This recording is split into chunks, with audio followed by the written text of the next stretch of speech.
meteorologist Chase Jones. Well, we saw a lot of that low cloud cover and those misty conditions for a good healthy soaking. Not a lot of heavy rain and not a lot of puddling, but definitely a good amount of moisture. Go ahead and put the plants back outside and let them soak up some of this natural water, because we're definitely going to see some heavier rain by tonight. Then tomorrow, some higher winds. Good temperature change over the last 24 hours, if not seeing one at all, just in those 50s consistently. Now, a good warm up there for the last couple hours, but then we're already on the cool down, back down into those upper 50s by tonight, all the way down into those 40s before we finally push up into those 60s for tomorrow.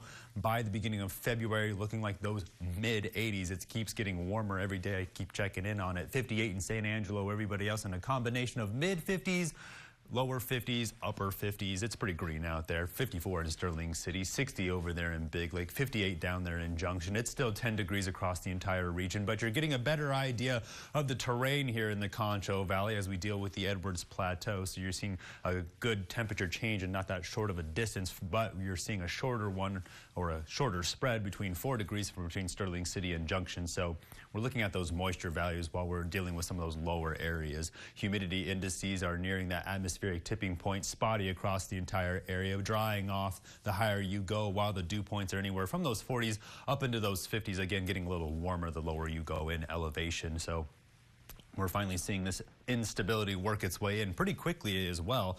It's finally going to push off later on tonight, get a little severe as it moves towards East Texas, then it sort of stretches out. This is going to be the first pattern for severe weather season. Behind it, a good wave or pocket of dry air right along Tornado Alley, then right off the west coast. A good early hint of that atmospheric river. Now, hopefully that fire hose will help with some of the fires out there in Western California, but we're hopefully seeing some of that moisture here in the Concho Valley. Now, the cutoff low is finally over the Panhandle, and this is the weather that we're seeing, watching it pull all of it from the Gulf Coast. Now, as it makes its way out tonight, we're going to watch how strong it pushes this system mostly towards the northern part of the nation.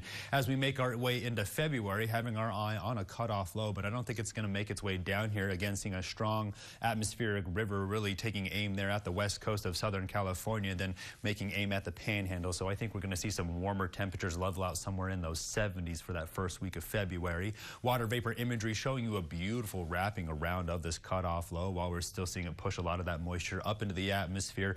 Cold air really being held off mostly around the Dakotas and Montana. That's how strong that ridging is. Then off the west coast, you can see where more of that moisture is trying to fight its way in, but that dense air is just too strong. Severe weather outlook has finally made itself known, and it's the Concho Valley pushing off towards the east, and then by tomorrow, mostly off towards the eastern part of Texas, down towards the surface where we're watching the wrapping around of this instability, waiting for some of that low cloud cover to get a little bit heavier. The Futurecast is going to show you how some of these storms will continue to push out of the way by tonight. You see where it gets a little heavier by Thursday morning. Then by the time you wake up tomorrow, it's going to be out of the way, but those winds will push out of the west pretty strong. We keep talking about it, so I'm going to show you where it will make its way in out of the west, then be out of the north about 25 miles per hour, so pretty gusty. Tonight, down about 10 degrees into those 50s, on the lookout for some of that heavier rain. Then tomorrow, up into those 60s, but again, watching for those winds. We continue to warm up as we make our way closer towards the weekend and the end of January. By Monday, we're all the way up into those mid 80s, but we're then watching for some of that cold front action to make its way through, pushing us down into those 70s, while those overnight lows get all the way up near those 60s. Stay tuned. I'm Rick watching KSAN News at 5.